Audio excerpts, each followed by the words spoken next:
બીજો અને અંતિમ દિવસ જેને આજે પ્રધાનમંત્રી મોદી સમાપન સત્રને સંબોધિત કરશે। 2 દિવસથી ચાલી રહેલા અધિવેશનમાં 14,000થી પણ વધુ કાર્યકર્તાઓ હાજરી આપી રહ્યા છે। એના સાથે જ સાંસદ, ધારાસભ્ય, દરેક જિલ્લા અધ્યક્ષો સહિત મુખ્યમંત્રીઓ પણ આ બેઠકમાં હાજર છે। જો કે ગઈકાલે અધિવેશનના પ્રથમ દિવસે અમિત શાહે ભાજપ સરકારની ઉપલબ્ધિઓ ગણાવી અને મિશન 2019નો આગાજ કર્યો છે। એવામાં હવે આજે છેલ્લો અને અંતિમ દિવસ પ્રધાનમંત્રી પહોંચી ચૂક્યા છે આ અધિવેશનમાં। मोटे तौर पर यह देखिए कि जिन जिन क्षेत्रों का मैंने उल्लेख किया था उस क्षेत्र में कितना बदलाव हुआ है। भारतीय जनता पार्टी हर बार हमने हमारी एक कटिबद्धता रही है कि कोई भी व्यक्ति उसकी जात, पंथ, धर्म, भाषा और सेक्स से बड़ा नहीं होता, आदमी उसके गुणों से बड़ा होता है। और इसलिए इस समाज में सामाजिक समता, समरसता, आर्थिक समता, सोशल इक्वालिटी और इकोनॉमिक इक्वालिटी हमारी एक कटिबद्धता थी, जो समाज में विशेष रूप से जो सामाजिक न्याय के आधार पर पिछले अनेक सालों से जो वंचित थे, शोषित थे, पीड़ित थे, जो सामाजिक, आर्थिक, शैक्षणिक दृष्टि से पिछड़े हुए थे, उनको न्याय दिलाना और समाज के बराबरी में उनको ले आना, ये हमारा संकल्प था। जो जो कार्यक्रम हमने किए हैं, जो जो प्रोग्राम हमने किए हैं और अनेक प्रस्ताव में जिसका उल्लेख किया गया है, उससे ये परिस्थिति में बड़े प्रमाण पर बदलाव आया है।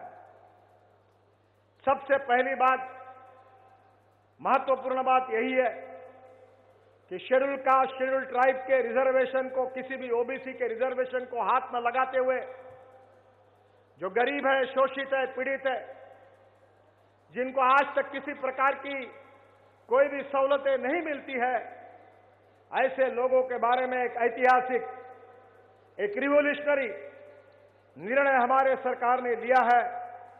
और ऐसे कमजोर वर्गों के लिए 10% आरक्षण का प्रावधान करके हिंदुस्तान के इतिहास में एक सामाजिक न्याय को नई दिशा दी है।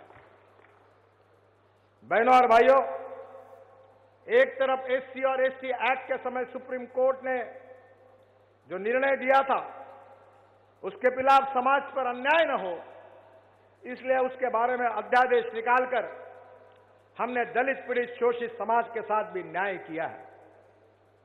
सोशल इक्वालिटी ये हमारे लिए एक कटिबद्धता है, पर सोशल इक्वालिटी के साथ हमने आर्थिक समता के साथ भी आगे कदम बढ़ाया। बहनों और भाइयों, लोग जात, पंथ, धर्म, भाषा के आधार पर राजनीति कर रहे हैं। हमारी राजनीति मोदी जी के नेतृत्व में विकास की राजनीति है। मैं ये मानता हूं कि 21वीं सदी की राजनीति यह जात, पंथ, धर्म, भाषा के आधार पर नहीं होगी। The politics of 21st century is the politics of performance and development. गरीबी, भूखमरी, बेरोजगारी को हटाकर सुखी, समृद्ध, संपन्न, शक्तिशाली राष्ट्र, जो विवेकानंद जी के भाषा में विश्व गुरु की संकल्पना है, उस राष्ट्र के निर्माण की तरफ हम अग्रसर हैं। और मुझे इस बात की खुशी है कि हमारे मुस्लिम समाज में जो मुस्लिम महिलाओं के साथ अन्याय हो रहा था, केवल इंटरनेट का उपयोग करके, तलाक करके जिस प्रकार से अन्याय हो रहा था, अत्याचार हो रहा था, प्रोग्रेसिव कहने वाले, प्रगतिशील कहने वाले लोग वोट बैंक के राजनीति के लिए, इसके लिए बच के बोल रहे थे। ऐसे समय हमारी सरकार ने, हमारे प्रधानमंत्री जी ने एक निर्णय करके देश के इतिहास में पहली बार पिछले अनेक सालों से तलाक को लेकर जो मुस्लिम महिलाओं पर अन्याय हो रहा था, उन मुस्लिम महिलाओं को न्याय देने का काम भारतीय जनता पार्टी की सरकार ने किया है।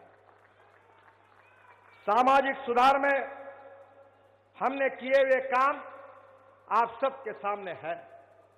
बाकी भी बातों का उल्लेख प्रस्ताव में आया हुआ है। बहनों और भाइयों, देश की सुरक्षा हमारे लिए सर्वोपरि है। हम दो चार रहे न रहे, पर तेरा वैभव अमर रहे मां, ये हमारा संस्कार है। कश्मीर से कन्याकुमारी तक अलग भाषा अलग वेश फिर भी हमारा एक देश।